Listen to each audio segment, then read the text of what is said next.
Adrián, David, Esteban, a Juega, a Morochos, de los fieles que están siempre acompañándonos en los teleseminarios. Para hoy teníamos un tema bien interesante, siempre con nuestro buen amigo Carlos Barquero, el cual ha preparado un tema. Yo había pensado que él estaba dando un curso de cajas automáticas, pero al final decidió darles algo interesante de los sistemas Common Rail. Los sistemas Common Rail se abarcan o se agrupan por marca, entonces es mejor conocerlos por marca, no hacerlo de una forma general, sino específicamente cada marca, cuáles son las características, los tipos de bomba, los tipos de válvulas que maneja, y eso es lo que quisiéramos aprovechar el día de hoy.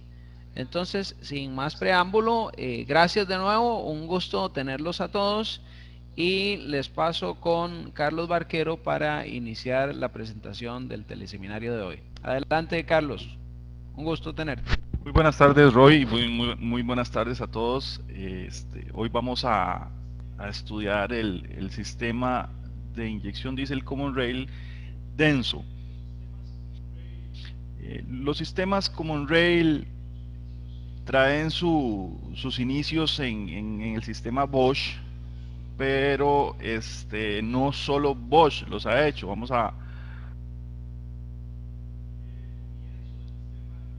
El comienzo del sistema empieza en este vehículo. Eso es un Alfa Romeo. La empresa Fiat empezó con el sistema Common Rail y después lo tomó el sistema Bosch y lo terminó de hacer todos los ajustes necesarios y lo instaló ya en un vehículo. Entonces este es el primer vehículo que sale al mercado con este sistema. Ven que es desde 1998, no es un sistema que uno dijera esto es lo más nuevo o es lo que pues está en punta. Pues sí está en punta porque se le han hecho muchas mejoras al sistema, sobre todo en lo que es la conmutación de los inyectores y los requerimientos de las computadoras para los autoaprendizajes. Estos sistemas se han ido perfeccionando. Vamos a empezar un poquito.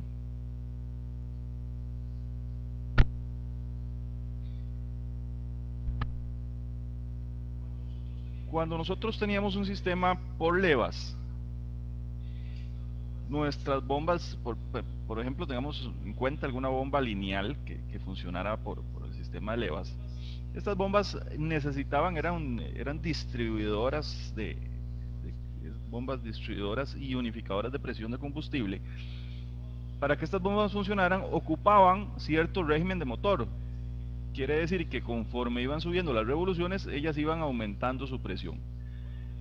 Cuando teníamos bajas revoluciones, pues teníamos baja presión de inyección. Con el sistema Common Rail, lo que se trata es que desde el momento de la salida, cuando el vehículo ocupa mucho más potencia, pues ya tenga una presión bastante, en este caso vamos a ver que es bastante alta. Si vemos la grafiquita aquí, si nos acercamos al punto de unas 1000 revoluciones, si nos acercamos a los puntos entre 750 revoluciones, vemos que ya tenemos como 600 bar de presión, ¿verdad? Voy a apuntar aquí, ya vemos que hay como 600 bar de presión. Entonces es interesante ver que este sistema ya viene con esta presión ajustada desde cero. ¿Cómo hará el sistema para hacer esto? Pues es muy importante hablar un poquito de esto. El sistema lo que utiliza es una bomba especial, y esta bomba lo que hace es mantener la presión en un riel. Ahorita vamos a ir viendo los componentes del sistema, y esta presión, por decirlo así, va a estar ahí lista para cuando el sistema ocupe una buena alzada de presión. En los inyectores se conmutan por medio de la electrónica. Pues la electrónica va a conmutar unas electroválvulas que tienen los inyectores especiales. Vamos a ir viendo más adelante que es un sistema muy interesante, es una genialidad lo que hacen con estos inyectores, y vamos a ir viendo todo con respecto a estos sistemas. El sistema Common Rail me permite a mí eliminar el famoso golpe diésel. Si ustedes se acuerdan, los sistemas cuando tenemos una inyección directa, sobre todo sin ayuda electrónica, pues tenemos un golpe de diésel muy característico. Si nos acordamos de un Isuzu, por ejemplo, de un KB, recordemos ese ruido característico cuando él acelera, es un rateo ahí que suena. Esto es el golpe de diésel. La homogenización en estos sistemas se produce muy bruscamente cuando está ingresando el diésel y golpea mucho la cámara. Mientras que una inyección Common Rail puede hacer una inyección piloto, y esta inyección piloto prepara la cámara para cuando caiga esta inyección principal ya la cámara esté a una temperatura adecuada y se haga un desarrollo de presión uniforme, o sea, no picos de presión, que es lo que produce ese golpe de diésel. Entonces este sistema pues tiene estas ventajas, puede disminuir mucho el golpe de diésel, sobre todo cuando estamos a bajas revoluciones.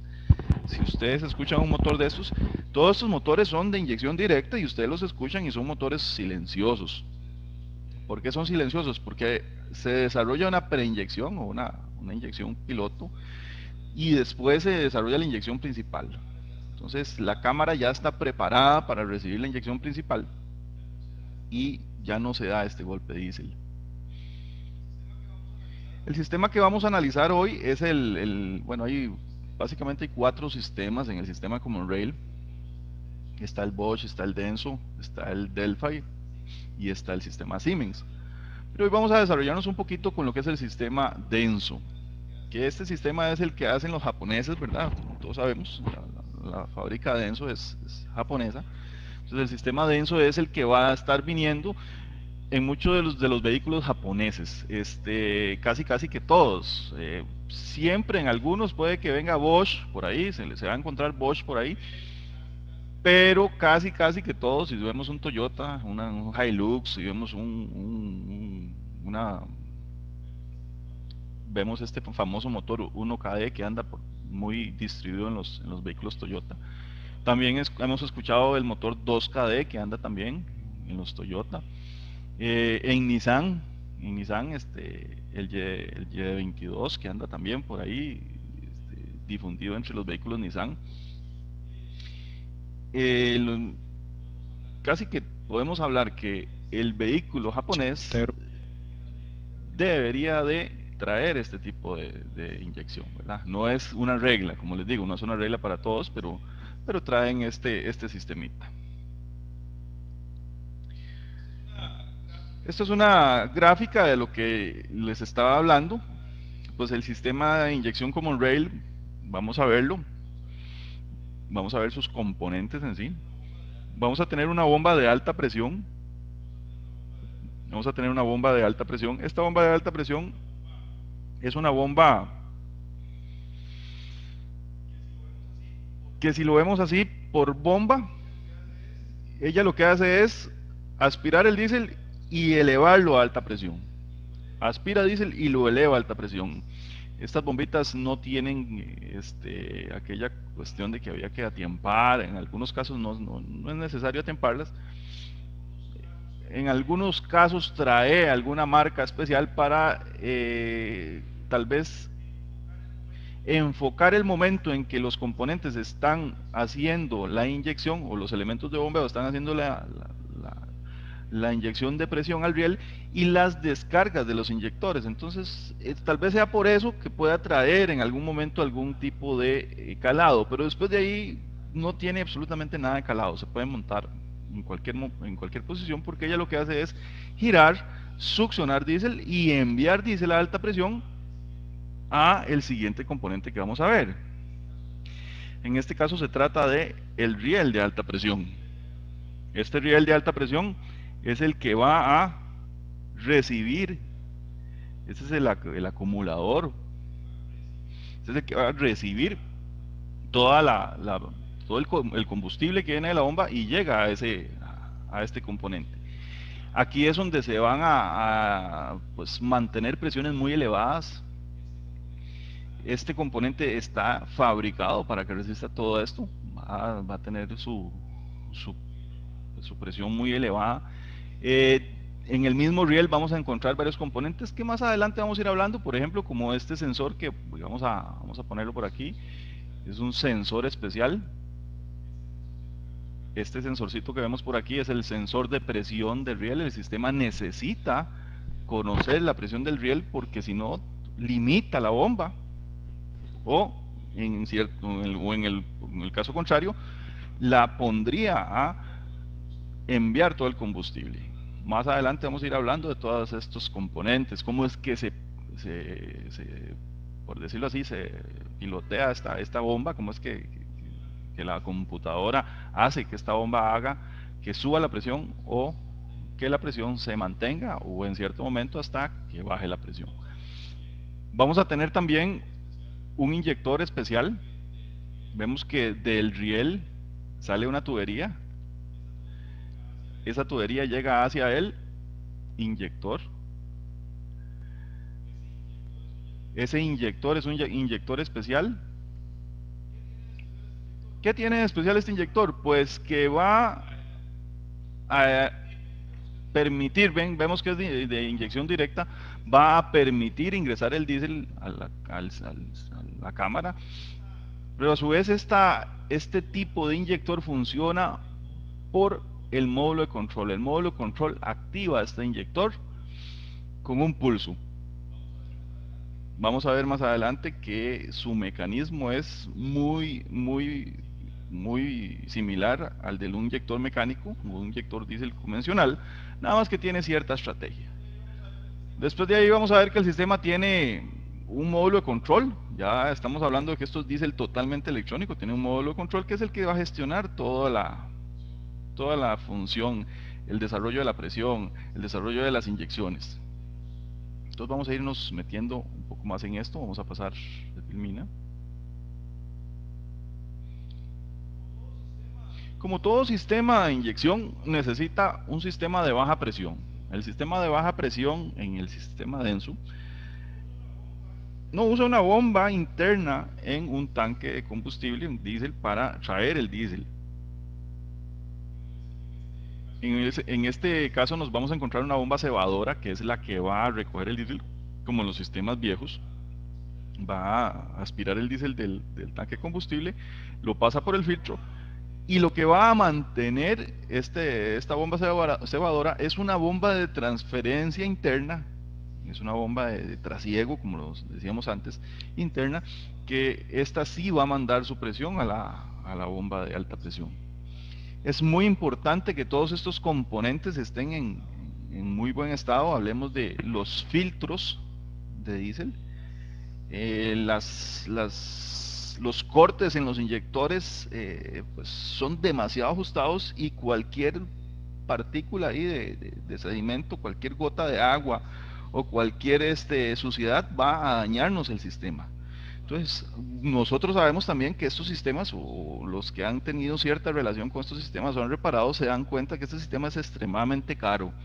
Entonces no podemos darnos ahí el lujo de poner cualquier filtro. En este caso tenemos que poner un filtro de buena calidad.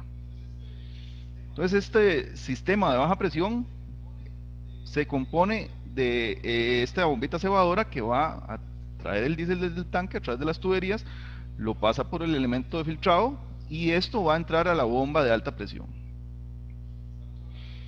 Estamos hablando ahorita del sistema de baja presión. Internamente en la bomba de alta presión nos vamos a encontrar una bomba de trasiego. Esta bombita de trasiego es una bombita de lóbulos. Ella va a admitir el diésel por un lado, y como sabemos va a trasegar el combustible.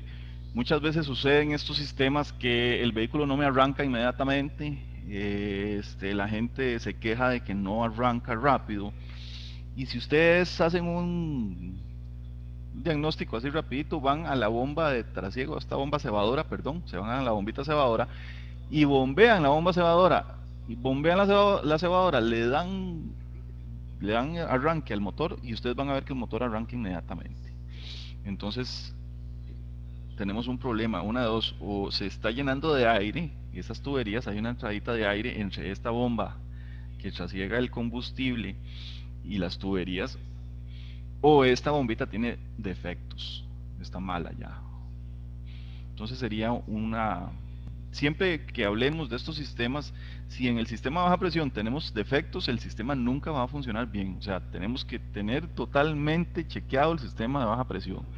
No puede haber pérdidas, no pueden haber fugas, no puede haber entradas de aire. Si este sistema de baja presión está mal o está dañado, pues vamos a tener graves problemas con el sistema Common Rail. Muchos de los problemas que se dan en estos sistemas es por el sistema de baja presión. Entonces pongámosle mucha atención a ese sistema de baja presión, es sumamente importante.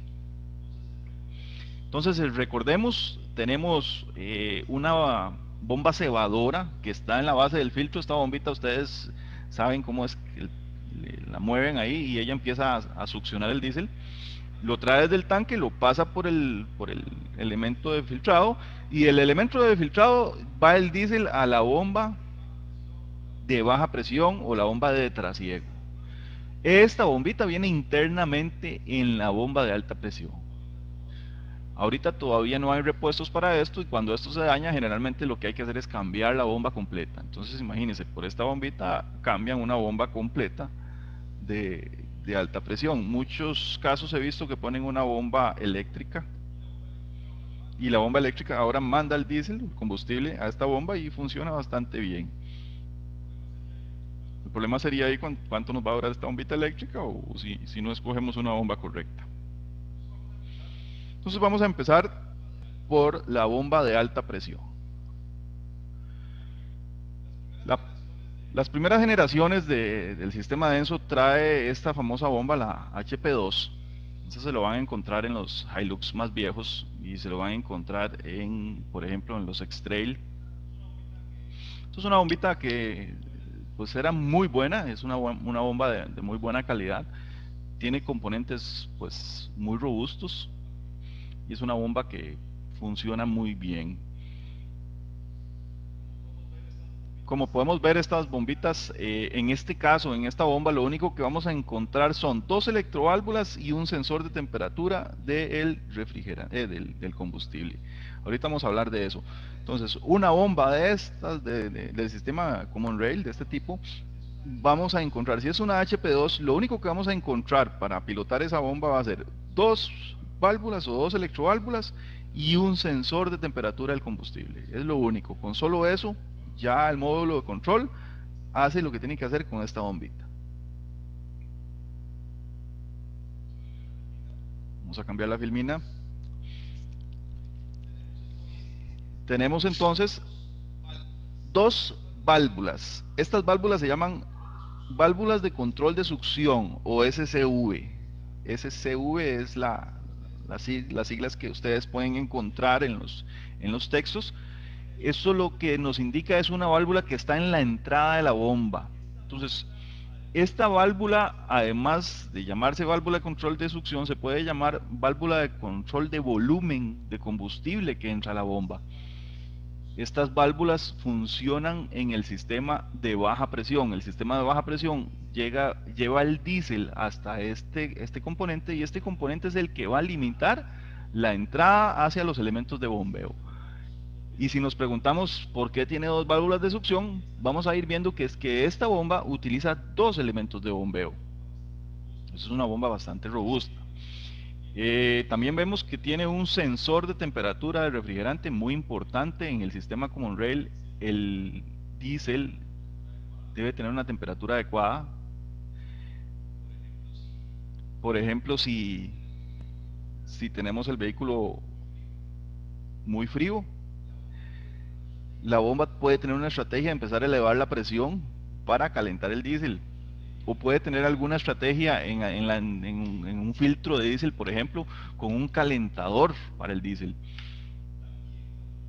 También cuando el diésel se calienta mucho, ustedes saben que cuando el diésel se calienta, pues se puede decirse que se expande, se hace más, la viscosidad se pierde, ¿verdad? Ya no es tan viscoso como antes. Entonces la computadora necesita, la estrategia de la computadora es ajustar ahí un poquito la inyección, necesita ajustar la inyección. Entonces, por este sensor de temperatura de combustible también, si ve que la temperatura está muy alta, perfectamente puede empezar a bajar presión para que el diésel se enfríe un poco.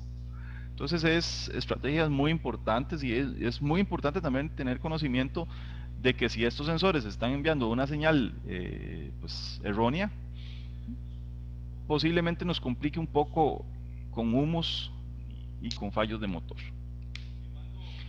Continuando, entonces, recordemos, dos electroválvulas, válvulas de control de succión, SCV, esas son las siglas que van a encontrar en los textos, perdón, y vamos a tener un sensor de temperatura de el combustible. Veamos un corte de la parte interna de la bomba. El sistema de baja presión, aquí vamos a ver un corte en lo que es baja presión. El sistema de baja presión va a alimentar estos elementos de bombeo. Si vemos en la parte central, yo los voy a ir marcando. Vamos a ver los elementos de bombeo.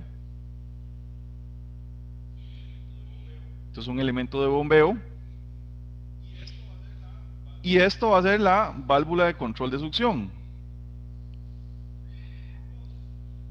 Entonces, la bomba de baja presión nos va a enviar el combustible hacia la válvula de control de succión. La válvula de control de succión, a su vez, va a dejar pasar cierta cantidad de combustible hacia esos elementos de bombeo. Y estas bombas son, no sé si algunos de los compañeros que han trabajado en esto se acuerdan de aquellas bombas de émbolos radiales, las DPA, es el mismo sistema, o sea, es lo mismo por dentro. Lo que tiene son las zapatitas, tiene los émbolos radiales, lo que se llene en esa cámara, este componente lo que hace es llenar un espacio, un volumen. Cuando gire, en este caso gire el canring y maje las zapatas, pues va a limitar ese volumen, lo va a hacer mucho más pequeño y el diésel tiene que buscar alguna salida, entonces va a salir a alta presión por la salida de la bomba. Entonces, la válvula de control de succión va a dejar pasar el combustible hacia los elementos de bombeo. Pero hablamos de que estas bombas tienen dos elementos de bombeo. Entonces, si lo vemos aquí, y ahora sí tenemos vamos a tener una gráfica de la trayectoria del combustible. Pasa el combustible, llega a la válvula de succión va a limitar la cantidad de combustible que entra a los elementos de bombeo y los elementos de bombeo cuando hagan su ejecución pues van a enviar el combustible a alta presión. Por aquí tenemos una filmina de algo más interesante de lo que tiene internamente. Entonces, ahora sí, vemos que es el mismo sistema de las bombas antiguas de émbolos radiales. Vemos que este es un canring, ¿verdad? ¿Se acuerdan del canring? Y por aquí tenemos el otro embolito también. Vamos a ver que cuando este componente gire, lo que va a hacer es limitar ese volumen, ¿verdad? Va a limitar el volumen. Voy a marcar este otro canring. Entonces vamos a tener dos elementos de bombeo internamente en esa bomba. Vamos a tener una válvula de succión y otra válvula de succión. Vean qué interesante. Entonces, si recordamos cómo funcionan estos componentes, si vemos la filmina de la derecha, cuando los elementos de bombeo empiecen a tomar volumen, porque se desplazan las zapatas hacia el canring, hacia la parte más alta del canring, comienza la parte de succión. La válvula SCV en ese momento va a estarse activando y va a dejar pasar una cantidad de combustible para llenar ese volumen de diésel. Inmediatamente que sigue el giro, se cierran estas válvulas de retención. Seguimos aquí un poquito las válvulas de retención y le permite a la válvula de descarga abrirse y dejar pasar el combustible al riel común. Entonces acuérdense que siempre que la presión estante, por ejemplo en el lugar de los émbolos, la presión estante empieza a subir y le va a empezar a ganar a la presión que está en la rampa, claro que sí. Cuando le gane a la presión que está en la rampa, levanta la válvula de descarga y empieza a seguir metiendo presión a la rampa, o sea, le sigue metiendo combustible a la rampa y eleva más la presión. Entonces eso lo vamos a tener con dos componentes que son esos dos émbolos. Entonces, y ahora sí sabemos por qué ocupábamos dos válvulas de control de succión. Porque una es para un émbolo y la otra es para el otro émbolo. Vamos a tener control sobre los émbolos, el módulo de control va a tener control sobre cada uno de los émbolos por separado en las válvulas de control de succión. Y esta valvulita, la SCV, es la que va a permitir una cantidad de combustible que entre a esos émbolos. Si vemos un poco el panorama que tenemos ahora, estas válvulas son las que van pilotando la bomba, ¿verdad? Estas bombas por la parte hidráulica son solo bombas. Esto gira y si puede aspirar todo el combustible que tenga, pues nos va a devolver todo el combustible por la válvula de descarga, ¿verdad? Si ella no tuviera válvula de retención y el diésel entrar aquí, sería como si tuviéramos una bomba hidráulica normal, ¿verdad? Que tiene una parte donde succiona el aceite y por otro lado tiene la descarga. Entonces, estas bombas como bombas succionan y envían alta presión. Entonces tiene que haber un componente en ese caso que limite que que la presión se dispare, ¿verdad? O que la presión se nos vaya a elevar mucho. Entonces, para eso es que están estas válvulas de control de succión. Estas válvulas de control de succión, como vemos, el módulo de control es el que las está activando. Tiene toda una estrategia para activar estas valvulitas. Su activación, la computadora juega tanto por el positivo como el negativo. Son valvulitas que la activación es por positivo, pero siempre la computadora necesita poner masa en esta válvula. Entonces tiene un driver para poner una masa por un lado y tiene otro driver para poner el positivo por otro lado. La conmutación, si vemos en una gráfica de osciloscopio, vamos a ver como un 25%, un 20-25% de activación por positivo, porque esta válvula funciona por positivo, y después el 75% sobrante o el 80% sobrante queda por masa. Eso lo vemos si hacemos un análisis con el osciloscopio. Vamos a seguir. Aquí tenemos un poco una vista más amplia de lo que es cada uno de esos embolitos. Imagínense esto por 2. Entonces, ¿qué es lo que hace el sistema? Si vemos la válvula de control de succión 1, va a permitir la entrada de combustible hacia los émbolos, que es en la parte 3, ¿verdad? Tenemos una válvula de admisión, podríamos decirlo así, una válvula de admisión o válvula de aspiración, que es la 2. Entonces, si hay un vacío o la bomba, en este caso los émbolos radiales están aumentando el volumen de llenado, pues va a existir una caída de presión en esa válvula 2 y va a permitir que si en este momento la electroválvula 1 esté activándose por el módulo de control, permita la entrada de combustible hacia los émbolos. Una vez que queda atrapado el diésel ahí y gira el can ring y empieza a presionar los émbolos, inmediatamente la válvula 2 se cierra por la presión estante. Claro, ahora aumenta la presión en la válvula 2, le gana la presión que venía entrando por la 1, que era la presión de baja presión, le gana esa presión y empieza a salir por la válvula de descarga 5, ¿verdad? Esto es lo que va a ir directamente hacia el riel y nos va a mantener el riel con una alta presión. Acuérdense que hablamos de alta presión y si no pusimos tal vez yo no les di detalle de esto, pero vimos que hay presiones hasta en los sistemas, por lo menos en el denso hay presiones hasta de 2000 bar. Y si nosotros nos ponemos a hacer un cálculo de eso, pues es una presión muy elevada, 200 megapascales. Y si nos ponemos a ver eso o tratar de pasarlos a PSI, podríamos hablar de 15.000, casi 20.000 libras de presión. O sea, es una muy elevada presión. Entonces tenemos que tener ciertos cuidados cuando vamos a hablar o cuando vamos a trabajar en estos sistemas. Vamos a pasar un poquito aquí, vamos a verla ya en el vehículo. Esa es la instalación de la bomba en el vehículo. Vemos que las electroválvulas pues se les puede medir resistencia pues, perfectamente. Sus resistencias andan de 1.5 a 1.7 ohmios. Esto sería un buen parámetro para estarles haciendo una inspección. Cuando la gente habla del sistema Common Rail, dice, no, y usted abre una tubería y lo mata porque la presión sale y como está a tan alta presión, pues eso es un problema. Pues no, vamos a tener ciertos cuidados o vamos a tener ciertas reglas para trabajar en esto. La primera regla es que siempre cuando vayamos a darle servicio a un vehículo de estos tenemos que dejar un tiempo para que el riel se descargue. El riel se va descargando solo. La presión en el riel va a empezar a decaer sola. No es que van a esperar media hora, no es que van a esperar 40 minutos, no. En lapsus de 1 o 2 minutos ya el riel ya tiene cero presión. Entonces, es importante este detalle.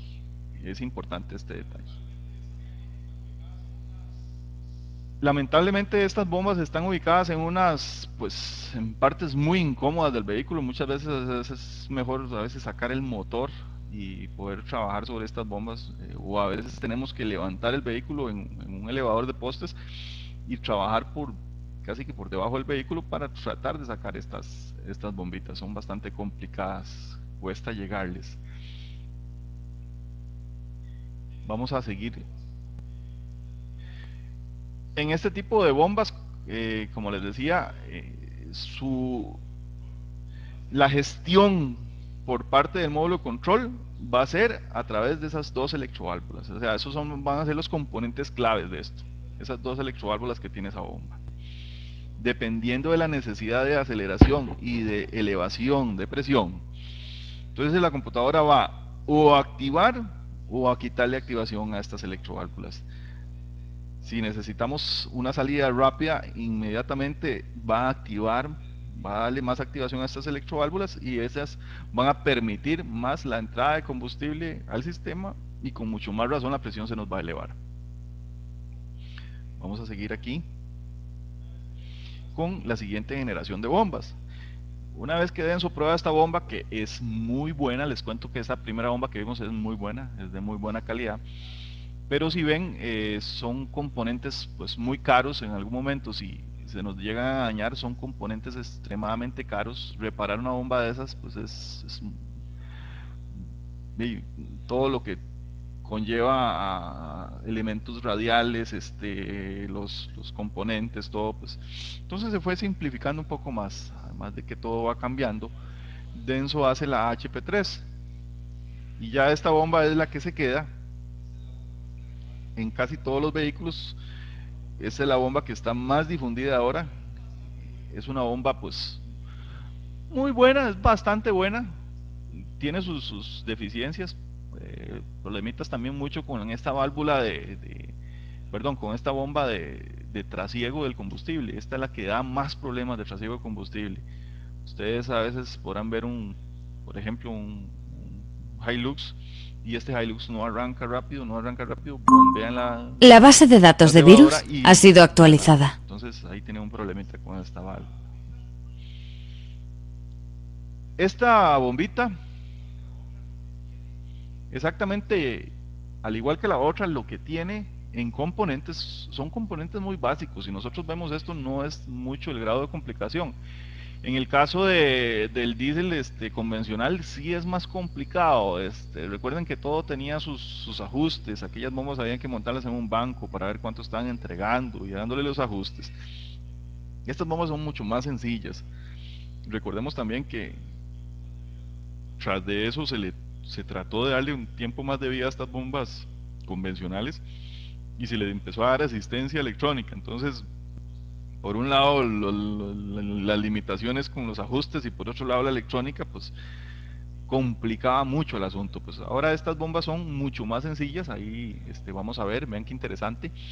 Aquí tenemos un corte de la bomba y la bomba lo que usa es igual una válvula una bomba de baja presión, una bombita de baja presión que trae el combustible del tanque. Tal vez si me van siguiendo, vayan viendo el tanque de combustible y vamos viendo las líneas que salen hacia el filtro. Cuando pasamos por el filtro, vemos que entramos a la bomba de baja presión. Aquí, en este punto, vamos a ver que entramos a la bomba de baja presión. Una vez que entramos a la bomba de baja presión, esta bomba de baja presión va a enviar el combustible, primero que todo lubricando todo el componente, lo lubrica todo, y a su vez va a enviar el combustible hacia la SCV. Ahora la SCV va a tener el trabajo de enviar el combustible hacia los elementos de bombeo, donde va a haber una válvula de aspiración. En este caso, esta bomba tiene solo 2 elementos de bombeo. Es interesante, levanta mucho más presión, pero solo tiene 2 elementos de bombeo. Después de ahí el combustible sale por la válvula de descarga y se va hacia el acumulador de presión, o riel, rampa común también le llaman. Vemos que hay tuberías también y salen hacia los inyectores. Después de ahí, como todo sistema necesita también un retorno, ¿verdad? Por ahí va a tener una válvula de limitación de la baja presión también, y esa válvula devolvería retorno mucho combustible. Más adelante vamos a ver la importancia de lo que son los retornos en estos sistemas, y que pruebas de retorno son muy importantes. Aquí hay otro despídese de la bombita, vamos a ver. Ven que interesante, solo tiene 2 émbolos, 2 elementos de bombeo, perdón. Y lo que va a tener ahí es un ejecito. Vamos a ver si lo vamos a marcar aquí. Vamos a tener un ejecito. Ok, este eje tiene una excéntrica, y esta excéntrica lo que mueve es este cubo. Este cubo lo que hace es desplazarse hacia un lado y hacia el otro. Esto no gira, lo que hace es aquí la leva lo que hace es moverlo hacia arriba o hacia abajo. Vamos a ver en corte ese componente. Vamos a seguir. Véanlo aquí. Aquí lo vemos. La leva lo que hace es mover ese eje, ese cubo, lo mueve hacia arriba y hacia abajo. Entonces ahí es donde se da el movimiento de los elementos de bombeo. Como estamos hablando ahora, esta bomba solo tiene una válvula de control de succión. Esta válvula de control de succión ahora manda por los dos, o gestiona, por decirlo así, el volumen de combustible que va a entrar al émbolo A y al émbolo B. Entonces, si vemos la representación, funciona muy parecido. Vamos a tener una válvula de admisión, vamos a tener pues el elemento de bombeo, va a llenar un volumen de diésel. Cuando viene en su sentido contrario, ese volumen de diésel va a quedar atrapado y necesita descargarse hacia la rampa común. ¿A través de quién? A través de esas válvulas de descarga que tiene. Entonces esta bombita solo tiene 2 elementos de bombeo. 2 elementos de bombeo. Con una válvula de control de succión, y a su vez también necesitamos un sensor de temperatura del combustible. Esos son los componentes que traen esta bomba. Aquí tenemos un elemento de bombeo funcionando, solo la representación de uno. Entonces, como les decía, la excéntrica sube y baja el émbolo. La válvula de control de succión permite el ingreso de combustible hacia el émbolo. Cuando este sube, el diésel queda presionado y necesita salir hacia la descarga, hacia la válvula de descarga, ¿verdad? Esto va para el riel, eso es lo que va a hacer la elevación de presión. La SCV es una válvula que funciona, pues por decirlo así, funciona mucho. Eso es un elemento podemos decirlo así, es sumamente importante en el sistema. ¿Por qué? Porque esto es lo que gestiona la bomba, esto es lo que gestiona la presión. Recordemos que a través del módulo de control, ¿verdad? Sobre todo, o sea, primero necesitamos señales muy importantes. Ahorita vamos a hablar de la señal del sensor de presión del riel.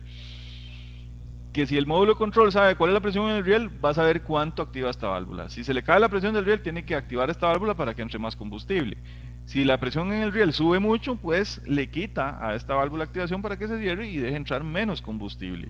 Entonces, veámoslo de esta manera. Esto trabaja en ciclo cerrado con la válvula de control de succión, el sensor de presión del riel y el módulo de control. El módulo de control está monitoreando constantemente el sensor de presión del riel, está viendo en su mapa a qué equivale cada tensión del que está enviando el sensor de presión del riel para la presión, y dependiendo de esto, así va a activar o desactivar la SCV.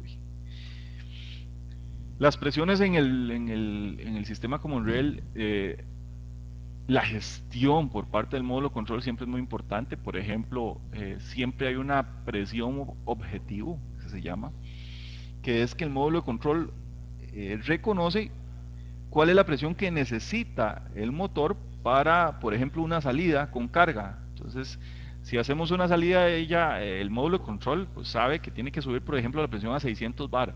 Entonces ahora esos 600 bar, aunque estemos al mínimo, va a ser una presión objetivo. Entonces, si ya está marcada la presión objetivo, el sistema tiene que empezar a ver en el sensor de presión del riel cuánta presión hay, y tiene que empezar a activar esta válvula de control de succión, para que la presión llegue a la presión objetivo. Muchas veces estos valores de presión nunca llegan. Por ejemplo, la computadora pone 600 bar y el módulo de control empieza a activar esta válvula, la SSV, y dura mucho para llegar a esta presión, o no lo logra, no logra llegar a esta presión objetivo. Entonces toda esta gestión me genera códigos de diagnóstico. O por ejemplo, la presión se pasa, el módulo de control está detectando la señal de tensión en el sensor de presión del riel y ve que se pasa la presión objetivo. Entonces inmediatamente no va a dejar que el sistema se rompa, ¿verdad? Entonces inmediatamente le limita, entra en modo, lo que llamamos modo de fallo. Generalmente los modos de fallo no permiten elevar más el motor de 3000 revoluciones, y el motor anda bastante bien, pero no pasa de 3000 revoluciones, está totalmente limitado. Entonces, eso es parte de lo que es la gestión entre la SSV, la bomba y el módulo control y el sensor de presión del riel. Vamos a seguir. Un aspecto interesante en esto es que cuando uno cambia una tubería de estas, o cuando la afloja, ya se daña, ¿verdad? Porque es un soque por deformación. Si ustedes ven en la primera figura, la válvula no ha entrado en el racor. Una vez que la tubería no ha entrado en el racor. Una vez que la tubería entra en el racor y socamos la tubería, se deforma. Entonces ya no se podría volver a utilizar. Eso lo que dice lo dice la parte técnica, pero nosotros sabemos que ya no se puede estar cambiando estas tuberías. Generalmente, si no tenemos un distribuidor cerca ni nada por el estilo, pues siempre volvemos a poner la misma tubería. Entonces, por aquello del orden, pues sería importante cambiar tuberías. Si ya sabemos que todo el sistema está correcto y todo está funcionando bien, pues mandamos a pedir tuberías y las cambiamos todas. Yo en lo personal no he visto ningún caso de fugas por tuberías de estas. Entonces, lo que manda la fábrica es esto. Ya ustedes en la parte personal pues decidirán si cambian o no los componentes. Vamos a un componente muy importante que es el riel. En el sistema denso, el riel va a tener un sensor de presión de riel y va a seguir con un limitador de presión. Este limitador de presión es una válvula de seguridad que permite en algún exceso de presión desfogar el combustible hacia el retorno. Es una válvula totalmente mecánica, es un componente que internamente lo que tiene es un resorte y un sello ahí, un balincito. Es un resorte tarado, ¿verdad?, a la presión con un balincito, y si la presión se excede, este componente inmediatamente dispara. Hay fallos muy importantes con este componente. Por ejemplo, en una liberación de presión se queda abierto, y entonces ahora todo el combustible que la bomba trate de levantar lo manda hacia el retorno, porque este componente quedó abierto. Es muy fácil de diagnosticar. Ustedes nada más van a quitar una manguerita que tiene ahí donde dice Relief Passage, perdón. Le quitan esa tubería va al retorno, es una manguerita plástica ahí, bueno, de hule, la quitan inmediatamente y le giran el motor. Si ustedes ven que todo el combustible está saliendo por ahí, ese limitador de presión está malo. Eso es un tip muy importante. Muchas veces también se libera a cierta presión, entonces hay fugas grandes en el sistema, la computadora lo capta como fugas grandes en el sistema, y es que este componente en cierta presión, que no es la presión límite, empezó a desfogar diésel hacia el retorno, y la computadora lo toma como un fallo. Entonces es importante. Esto después Denso lo cambió, ya esto está solucionado, lo cambió por una válvula eléctrica ahí, ya esto lo solucionaron. En este componente es muy interesante también ver que cada vez que nosotros queremos cambiar algo de esto no los venden, o sea, no nos venden el limitador de presión, no nos venden el sensor de presión del riel, porque ya habíamos hablado que las tuberías y todo lo que quiere o se relaciona con el sistema Common Rail, una vez que se soca se deforma. Entonces el fabricante usted no le vende un limitador de presión, lo que le vende es todo el riel. No le vende un sensor de presión del riel, le vende todo el riel. Por ahí he escuchado a alguna gente que lo tapa, le pone un tapón, puede servir para alguna prueba, pero imagínense que este sistema por algún motivo eleve mucho la presión, pues algo se va a romper. Entonces, o sea, no podemos hacer tampoco algo tan brusco o tan drástico como tapar totalmente el limitador de presión. Podemos hacerlo en un caso de comprobación, pero tengan mucho cuidado. Vamos a seguir. Aquí vemos un corte en un riel con un limitador de presión. Vean que por aquí, en esta partecita amarilla voy a marcarlo. Aquí, en algún caso el limitador devuelve el combustible hacia el retorno. Vamos a ir avanzando. Esta es una filmina de el componente ya en sí. Entonces es un componente totalmente mecánico, es un resorte ahí tarado que va a mantener esa valvulita, y si la presión que viene del riel es mayor a la tarado del resorte, inmediatamente se dispara. Seguimos con el componente más importante del riel, que sería el sensor de presión del riel. Es un sensor de 3 líneas en los sistemas viejos y cambió a 6 líneas a los sistemas más modernos. En el de 6 líneas no hay ninguna complicación, es solo una señal exactamente, y por decirlo así, son 2 sensores en uno, nada más que una señal va a una tensión un poquito más arriba que la otra, y esto es para que el módulo de control esté comprobando o tenga una mayor gestión sobre la presión, o sea, tienen una mayor gestión sobre la presión del riel. Ahorita vamos a analizar las 3 líneas que tiene. Ahí tenemos una filmina con el sensor de presión del riel. Vamos a ver, seguimos. Y vamos a ver las 3 linecitas. Vamos a tener 5 voltios de alimentación, tenemos una masa y tenemos una señal del sensor. Estos sensores son del tipo piezoeléctrico. Una deformación en el sensor cambia su valor resistivo, y ese valor resistivo va a cambiar, si está alimentado, una tensión en lo que son voltios. Muy interesante. El sistema denso es el único sistema que cambia todo lo que es el parámetro de sensor de presión del riel con respecto de tensión a presión en el riel. ¿Por qué lo cambia? Porque los demás sistemas empezaban con 0.5 como referencia de 0 bar, o en este caso 0 megapascales, lo que ustedes tienen ahí. En el sistema denso, en 1 voltio tenemos 0 presión. Entonces hay que tener cuidado. Imagínense ustedes que estén viendo un fallo por la presión objetivo es menor, o por decirlo así, la presión estante en el riel es mayor a la presión objetivo, y eso les manda un código inmediatamente. Ustedes van al sensor de presión del riel y miden la tensión pensando que es no hemos hablado de los demás sistemas, pero pensando que el de los demás sistemas era de 0.5 y ven 1 voltio, dicen, no, y ahí claro, con razón, este sensor está malo, y no es el sensor el que está malo. Entonces, a partir de ahora, la próxima vez que vayamos a ver otro sistema, vamos a ver que el otro sistema va a empezar en 0.5, un valor de 0.5 como cero presión. Entonces, ¿qué me interesa o qué nos interesa a nosotros como técnicos de tener en cuenta este sensor? Este sensor nos da un dato específico de la presión por cada división de tensión que haya. Va a ver, tenemos un dato de presión, o sea, tenemos un manómetro de presión totalmente digital. Y tanto para el módulo control como para nosotros.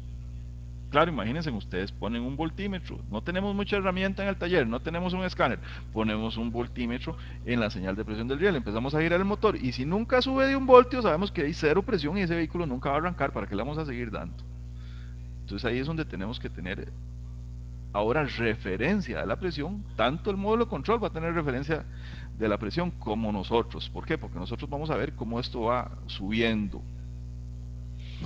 Por ejemplo, cuando nosotros estemos girando este motor, va a ir a 1, 1.2, 1.3, 2 voltios, y ya el vehículo en esa tensión tuvo que haber arrancado.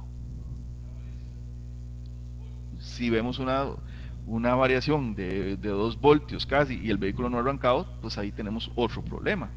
Entonces, ya con esa tensión, por ejemplo, ya con esa tensión el vehículo debió haber arrancado.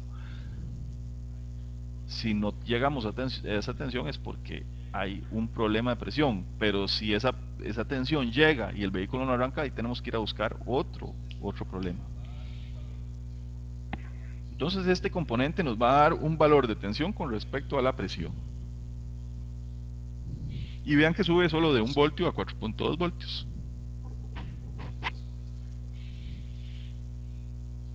Esto es con respecto a este sensor. Si seguimos aquí, vamos a encontrarnos que hay, por ahí se van a encontrar otro tipo de sensor con 6 líneas, no se asusten. Lo único que tiene este sensor es que son 2 señales. Son 2 señales. Entonces vamos a tener 2 valores de tensión. Ahora con esto la computadora es más precisa. ¿Por qué? Porque ve una correlación entre la tensión 1 y la tensión 2 para una presión. La computadora verifica tensión 1, verifica tensión 2, y con estas tensiones se va y dice, aquí tiene que haber tanta presión. Entonces hay un control más fino por parte del módulo control. Entonces aquí vamos a tener 6 líneas, vamos a ver 2 masas comunes, vamos a ver una señal, 2 señales de presión, y vamos a ver 2 alimentaciones de 5 voltios hacia el sensor. Eso es todo lo que se van a encontrar en ese componente. ¿Me sirve? Claro que sí me sirve, y me sirve el diagnóstico. Los diagnósticos en el sistema Common Rail tienen que ver con el sensor de presión del riel, porque es el que nos está diciendo la presión. Entonces es como que ustedes tuvieran un manómetro digital. Piensen ustedes que en esto no vamos a conseguir un manómetro para estar viendo ahí casi 20.000 libras de presión. Imagínense, tuviéramos que ir a no sé, un sistema hidráulico y comprar un manómetro de estos que vienen con glicerina o especiales para medir alta presión, y es un riesgo estar instalando y desinstalando esto en el riel. Vamos a provocar un daño. Entonces lo más factible aquí es, si lo tenemos digital, pues seguimos la electrónica, no nos va a hacer ninguna falla en esto, y si la computadora lo hace a través de esto, pues nosotros también.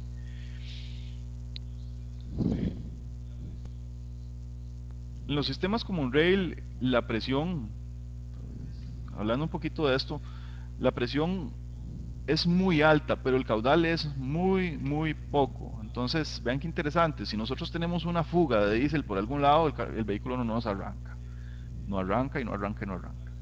O sea, ese caudal de diésel es muy bajo, y por una fuga por cualquier lado del sistema, y en alta presión, pues ya se cae toda la presión. No es capaz el volumen que está juntando la bomba en ese momento no va a ser capaz para levantar la presión, porque el volumen que capta cada elemento de bombeo de estos, pues si ustedes ven, son componentes muy pequeños. Entonces tenemos mucha presión, pero poco caudal de combustible. Vamos a hablar un poquito de lo que son los inyectores en este sistema.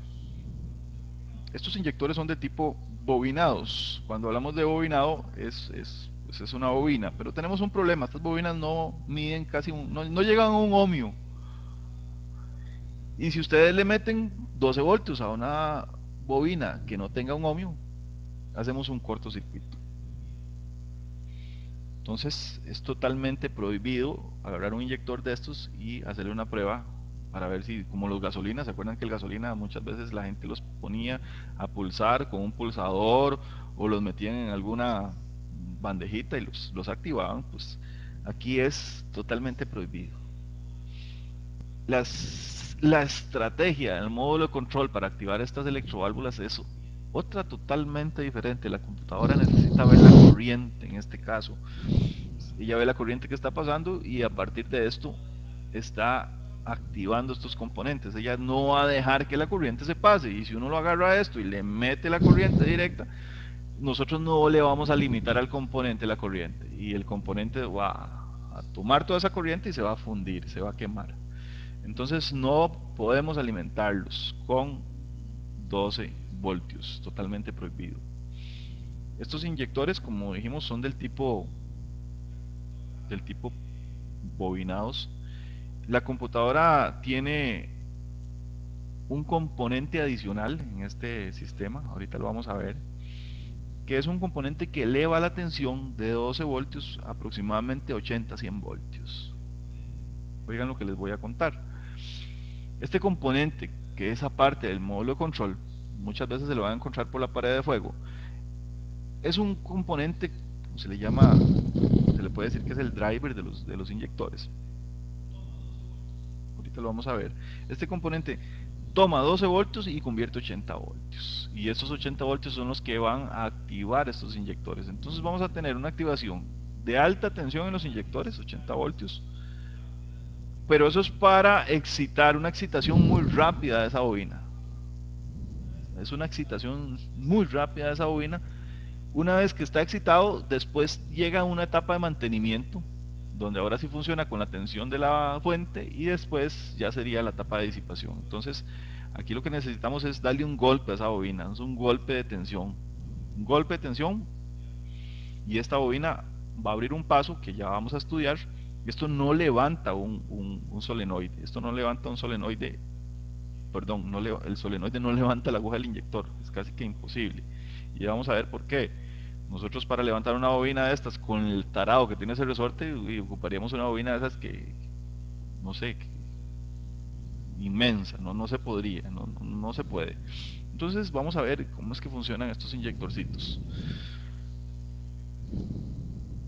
Estos inyectores funcionan por un desequilibrio de presión. Aquí tenemos una filmina original del sistema. Este es el inyector en sí. Y por aquí también les traje una presentacioncita. Tal vez les pongo la presentación para más para que tengamos algo más claro sobre el inyector.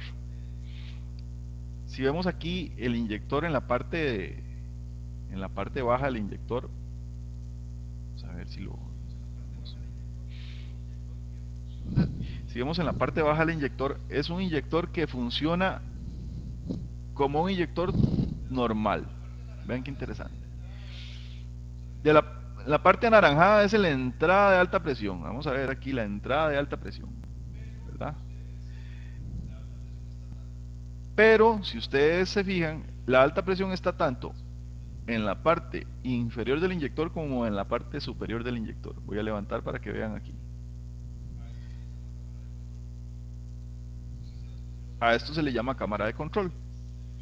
Entonces, si las presiones son iguales a los dos lados, se ejerce lo que se llama un candado hidráulico. Ese inyector va a ser imposible que se abra, no se va a poder levantar. ¿Por qué?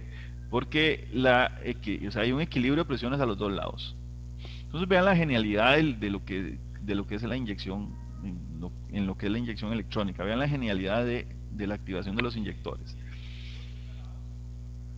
Para que el resorte tarado, que lo voy a marcar aquí, vamos a marcar el resorte tarado.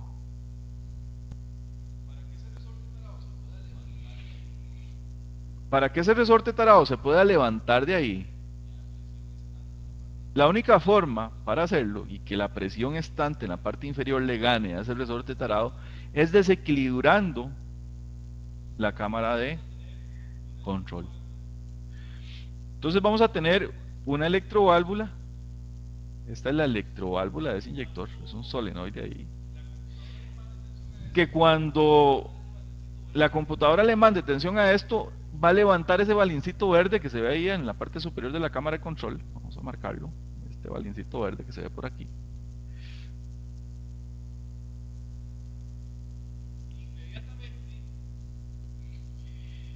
Inmediatamente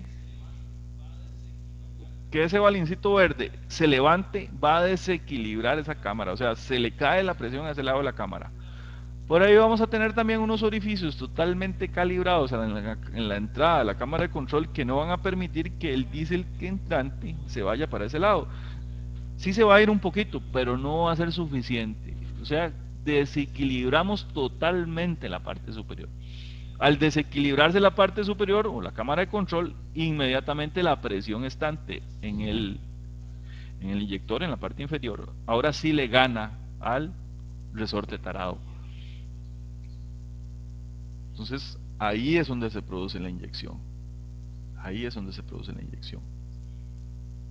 Vamos a ver. Voy a poner esto. Vamos a dar otro vistazo de esto. Entonces entra el combustible hacia el inyector exactamente igual como cualquier inyector convencional. Exactamente igual como cualquier inyector convencional. Pero además de entrar en la parte inferior del inyector, o en la parte donde está lo que nosotros conocemos como la tobera, hay un conducto que la misma presión la manda hacia la cámara de control. Hay un conducto que manda la misma presión a la cámara de control. También vemos que hay una diferencia de diámetros ahí que le ayudan a mantener esa tobera totalmente cerradita ahí. No va a permitir que eso se abra por nada. Una vez que el módulo de control envía el pulso, por eso es que tiene que excitarlo con esos 80, 100 voltios, tiene que pegarle, por decirlo así, una excitación fuerte para levantar muy rápido esa electroválvula, y ahora se desequilibra la cámara de control. Como se desequilibra la cámara de control, sí le da chance al inyector a levantarse. Ahora sí le gana la presión al tarado del resorte y se produce la inyección. Así es como se desarrolla una inyección en un sistema como el rail. Vamos a pasar a Firmina. Vamos a ver. En estos sistemas, ese desarrollo de presión tiene que ser muy rápido. Recordemos que el motor diésel es un motor que no funciona con mezcla aire-combustible. Es un motor que funciona en volumen constante. Sus cámaras siempre están llenas de aire. No tenemos mariposa de aceleración. Como no tenemos mariposa de aceleración, ya el motor está expuesto a la presión atmosférica siempre. Pues cuando la válvula de admisión se abre, entra todo el aire. No hay necesidad de que nosotros hagamos una restricción en la entrada, como en el motor gasolina. ¿Por qué? Porque esos motores funcionan diferente. No funcionan con mezcla de aire-combustible. O sea, en el diésel no hay mezcla de aire-combustible. ¿Qué es lo que hace? Aspira aire, comprime aire, y cuando viene el aire comprimido se le inyecta el combustible. Es una de las grandes limitaciones de estos sistemas, porque en un motor gasolina, si yo quisiera que el motor se elevara a muchísimas revoluciones, pues yo nada más le permito la apertura a la mariposa, y entre más combustible entre, más mezcla de aire y combustible entre, el motor va a elevar sus revoluciones. En el diésel no. En el diésel lo que tengo que hacer es inyectar mucho más rápido. Entonces, ¿cómo vamos a poder hacer para inyectar mucho más rápido? Por eso se limitaban tanto los motores, ¿verdad? Se limitaban mucho los motores diésel, y se seguirán limitando, pues no van a ser motores de muchas revoluciones, pero sí se les va, la energía térmica que se saca a partir del diésel es mucho más que la gasolina, ¿verdad? Entonces, los lapsus en estas inyecciones son aproximadamente de medio milisegundo, o sea, estamos hablando de 500 micros. Eso es lo que duran estas inyecciones. Entonces es demasiado rápido. Esto tiene que hacerse demasiado rápido. Por eso es que se pone una bobina de estas excitada por 80 voltios. O sea, eso es por decirlo así, es un latigazo eléctrico. Entra y se activa, se rompe la inercia de la bobina. Acuérdense que para llegar a meter un campo magnético en una bobina hay que romperle la inercia. Hay cierta resistencia a crear el campo. Entonces, si le metemos una alta tensión, se rompe rápidamente. Y la bobina esta pues va a funcionar bastante bien.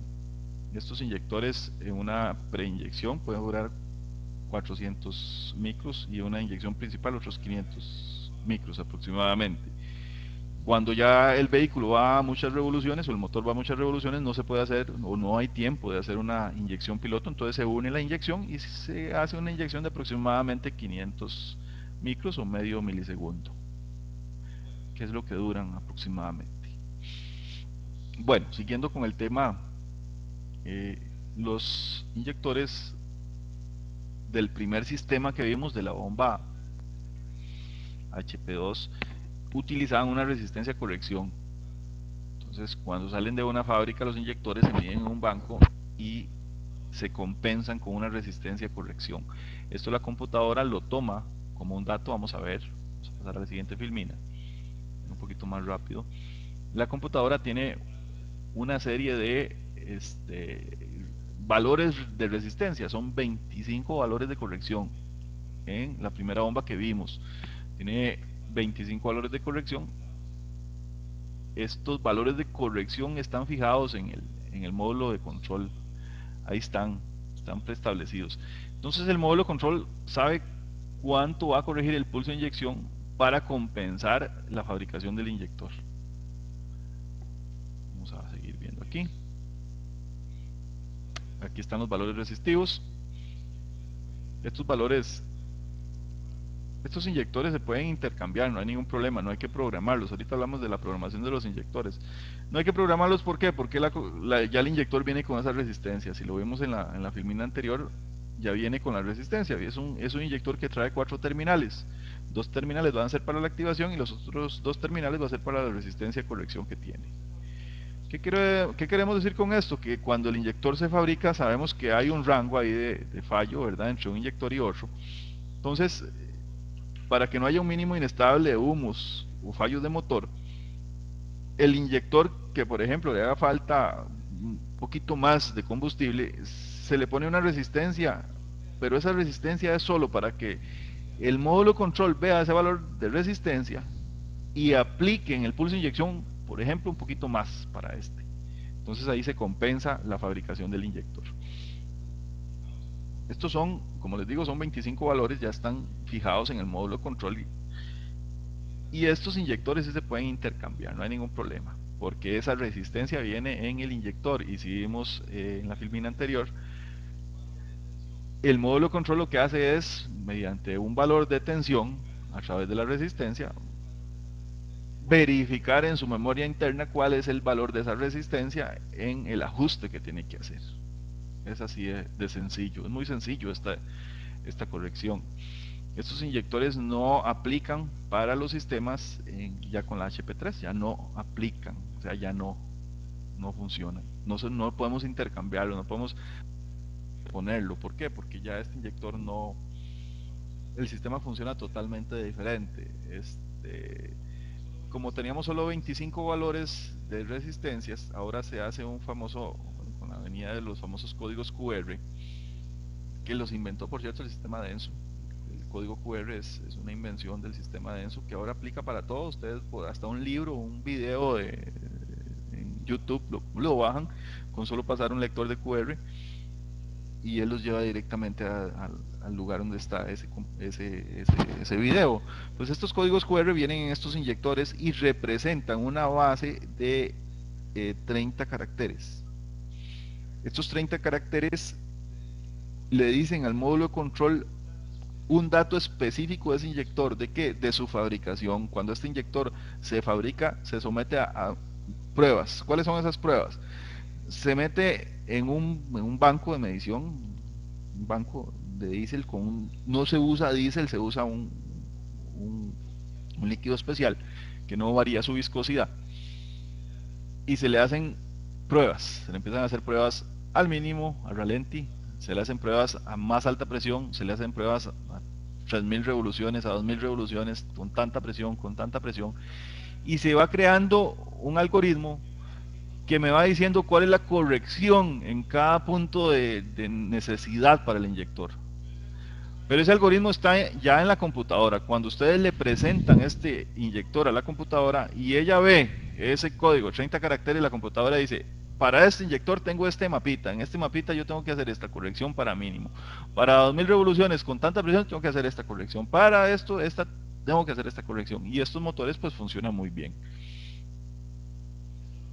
Esto es lo que hacen con este famoso código QR. Cuando sacamos inyectores de este sistema, ya con la HP3, si los ponemos en otro lado, estamos en problemas. Tenemos que marcar el inyector y ponerlo en el mismo lado. ¿Por qué? Porque todos estos códigos son diferentes y cada inyector va a tener un código específico. Entonces, la computadora conoce el inyector número 1, la computadora conoce el inyector 2, el 3 y el 4, y ella sabe cuánto tiene que corregir el pulso de inyección en cada uno de esos inyectores para que inyecte la cantidad equitativa, que todos estén inyectando muy parejito. ¿Para qué? Para evitar humos, para evitar aceleraciones y desaceleraciones, esos vaivenes en el mínimo, para evitar esas emisiones. Entonces, y un funcionamiento mejor no solo al mínimo, sino en casi todas las operaciones del inyector. Eso es muy importante tenerlo en cuenta.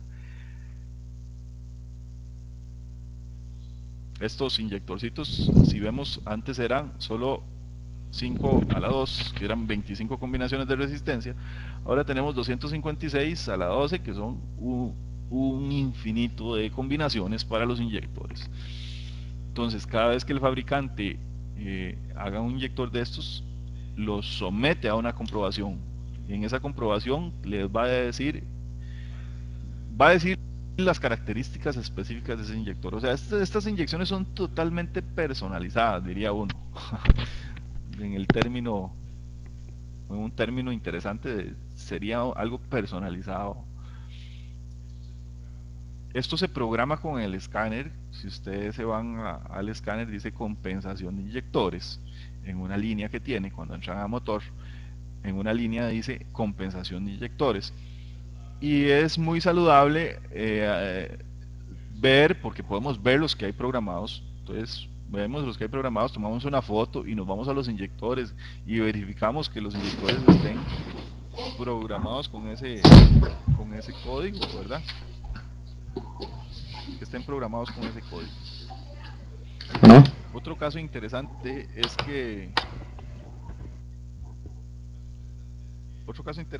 que si cambian los inyectores de posición van a tener problemas. Entonces, lo recomendable aquí es sacar los inyectores y marcarlos con cuidadito. Ahí le ponemos un papelito, decimos inyector número 1, inyector número 2, inyector número 3, y cuando nos devuelvan un cabezote, por ejemplo, si lo estamos reparando, volver a poner los inyectores en el mismo lugar.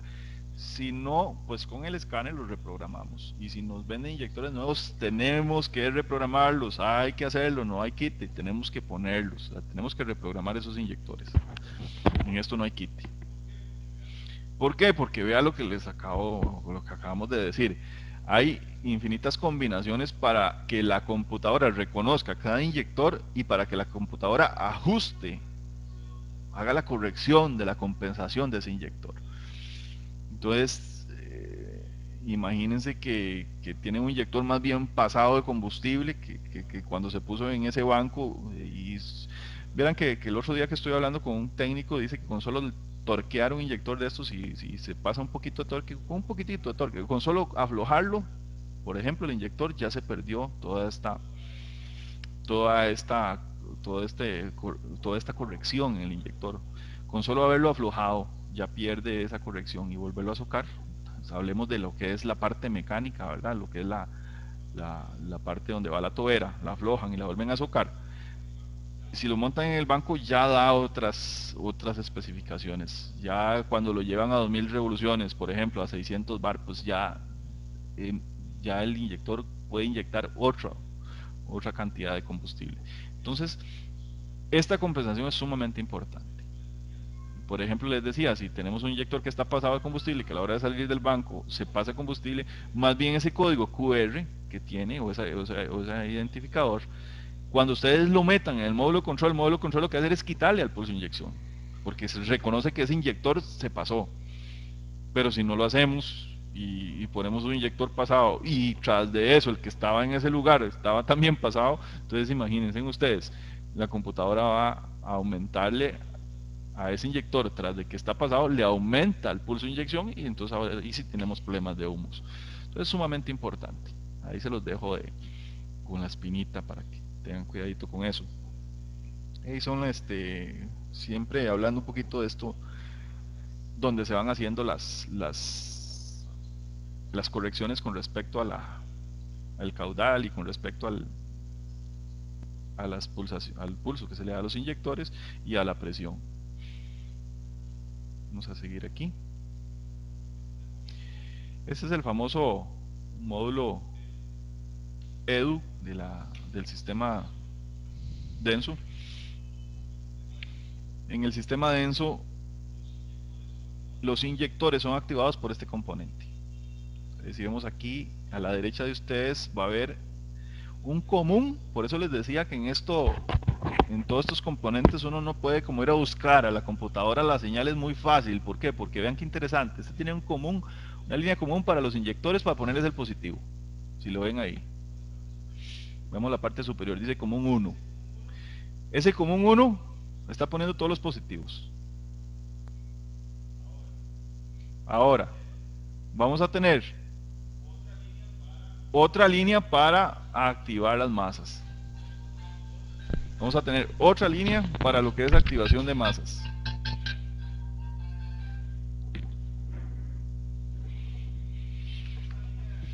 Esta línea de activación de masas pues va a ser individual. Ahí pareciera que están todas unidas, pero no, eso es individual para cada inyector. Si vemos del lado del módulo de control, pues él va a tener los drivers necesarios para hacer la activación de esas masas. Bueno, entonces este componente lo que hace es generar la alta tensión. Esa alta tensión es la que va a activar los inyectores, pero para que, por decirlo así, ese componente ya tiene la alta tensión ahí en unos capacitores. Para que este componente se accione, no sé si recordamos las señales de IGT y IGF de los sistemas de encendido de Toyota. Pues son similares casi que al 100%. Si recordamos, las señales IGT eran señales producidas a partir de 0 a 5 voltios. Eso es un pulso. De 0 a 5 voltios. Entonces vean qué interesante. Cuando nosotros vemos una gráfica en el osciloscopio de este componente, lo que vemos es las señales IGT entrando. Vamos a verlas aquí. Vienen de 0 a 5 voltios, se producen los pulsitos. Esto quiere decir que la computadora le está diciendo, bueno, active este inyector. Tiene una señal IGT por cada inyector. Y lo que dure la IGT es lo que va a durar el pulso de inyección. Por ejemplo, hay una IGT para la inyección piloto y una para la inyección principal. La duración de esa señal es lo que el componente va a activar, ese transistor que activa el inyector. Por decirlo así, esto es como un transistor de potencia inmenso, inteligente, que tiene guardada su alta tensión, y la computadora le pone estos pulsos IGT, y la duración de ese pulso IGT es lo que va a determinar la duración de la inyección piloto o la duración de la inyección principal. Vamos al componente, nos devolvemos un poquito, lo vemos. Entonces tenemos IGT1, IGT4, IGT2 y IGT3. Cada una de esas señalitas va a hacer activar el inyector 1, el inyector 2, el inyector 3 o el inyector 4. Entonces, si recordamos también, en el sistema de encendido Toyota se producía una señal IGF. Esta señal IGF era una señal de que el evento en ese momento se hizo, ¿verdad? Una señal de confirmación o una retroalimentación hacia el módulo de control de que se hizo, en ese caso, una inyección. Entonces, también tiene la señal IGF, que esa señal era muy interesante porque se producía a partir de 5 voltios. Teníamos 5 voltios y se caía la señal a 0 voltios. Vamos a poner aquí la señalita de la IGF para que la vean, que es exactamente la misma. Ahí tenemos una señal IGF. Entonces vamos a tener solo una. ¿Por qué? Porque es nada más generar una señal IGF. La computadora sabe que si le hace falta una de estas señales es porque un inyector de estos no se activó. Igual hace una IGF para la piloto y una IGF para la inyección principal. Cuando ya se acelera mucho el vehículo, pues se hace solo una IGF. Entonces, este componente, ese EDU, es el que nos produce la alta tensión en el sistema. Y por decirlo así, es el driver de activación de los inyectores. Aquí tenemos una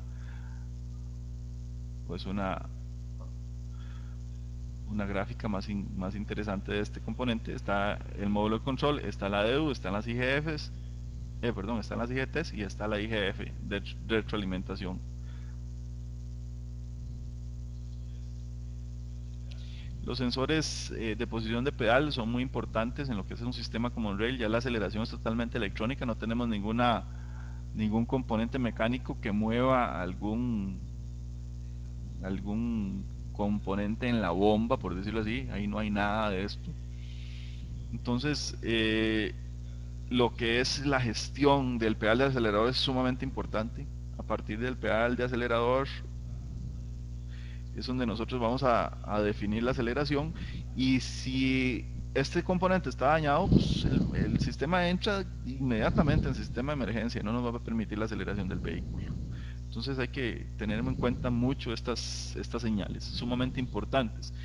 Generalmente son 2 siempre, o pueden ser 3, o pues, pueden ser 3 señales. Pueden ser potenciómetros o puede ser efecto Hall.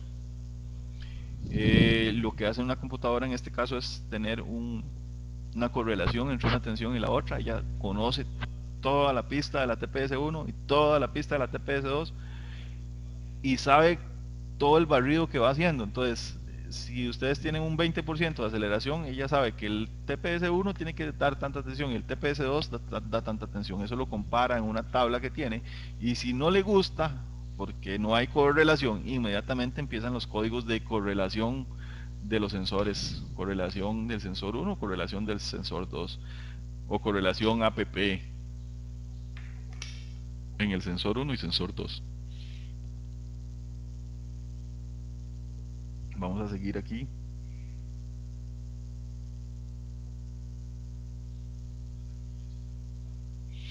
Entonces aquí es donde vemos lo que son las correlaciones de ese componente. Sumamente importante.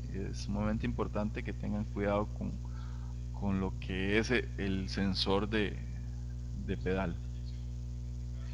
Los sistemas de inyección, en este caso, pues en lo que es la parte de sensores, de lo que es la parte de gasolina, así, por hacer una comparación, en la parte de lo que es sensores gasolina, pues no tienen mucha relevancia con lo que es el sistema de inyección. El sistema de inyección casi que está basado en lo que es ver presión y lo que es ajustar esa presión y revoluciones de motor. Entonces, un sistema como un rail con un sensor CKP o un sensor CMP dañado, estamos mal, o sea, no va a poder funcionar bien.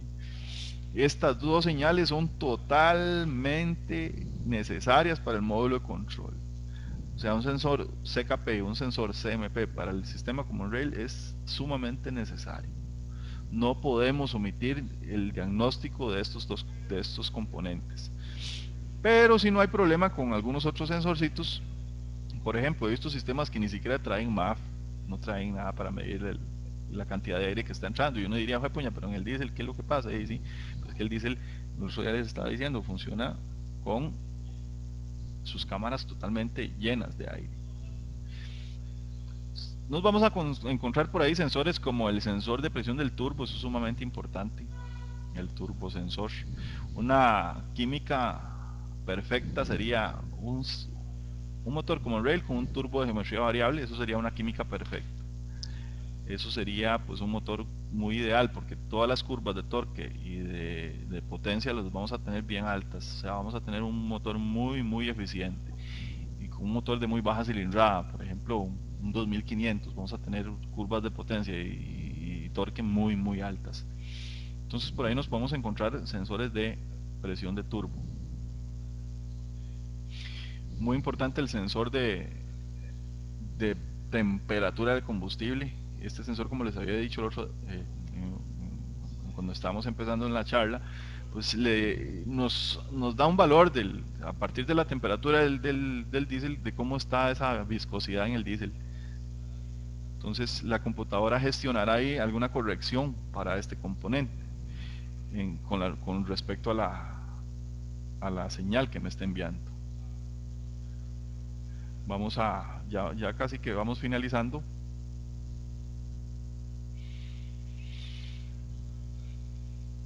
Ahí tenemos una vista de lo que es ese sensorcito. Como les digo, estas bombas solo este sensor traen y la SCV es lo que pueden traer. Muy importante lo que es el diagnóstico Toyota. Ustedes pueden, a partir de la señal CG y T6CG, pues tomar datos de códigos de diagnóstico a pie totalmente con el flasheo de la luz check. Entonces si nosotros hacemos un puentecito como estamos acostumbrados, lo que es el 2KDE, podemos ver códigos de diagnóstico directamente y sin necesidad total del escáner, pues con esto podemos analizar la eficiencia motor. Bueno, si en algún caso tiene un código de diagnóstico. Sistemas de inyección como rail es pues la parte en lo que es la electrónica.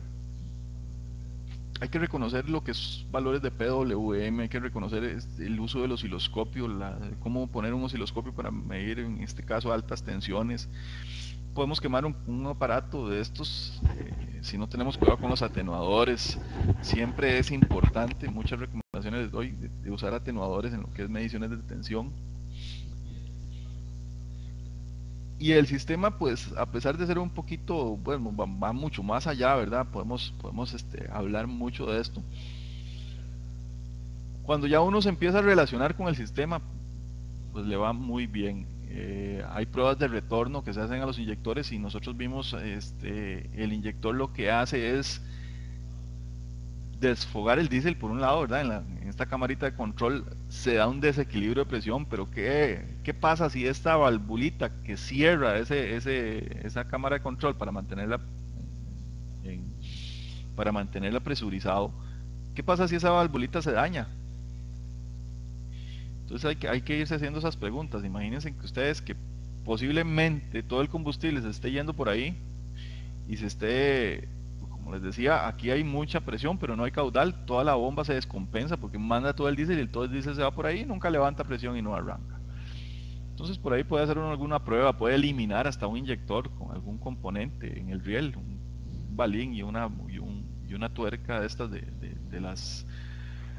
de las tuberías de alta presión, puede eliminar perfectamente un inyector y ver si por ahí es donde hay una fuga. Bueno, pero más adelante en lo que son los videos, por ahí hay un video de una X-Trail donde se le hizo este procedimiento, y más adelante cuando tengamos un caso muy interesante pues lo vamos a comentar y lo vamos a subir en video para que ustedes vean cómo se procede con la reparación de estos sistemas. Por mi parte les agradezco la audiencia el día de hoy. Si tienen consultas pues nada más, pues, aquí tenemos lo que es el chat, es un momento y esto es, pues, es una comunidad, entre todos nos ayudamos y entre más consultas hagan y entre más lleguemos a las fallas pues sería mucho más interesante. O sea, esa falla que ustedes ven en ese X-Trail, eso cuesta llegarle, se trabajó bastante y vieron que se logró el objetivo. Entonces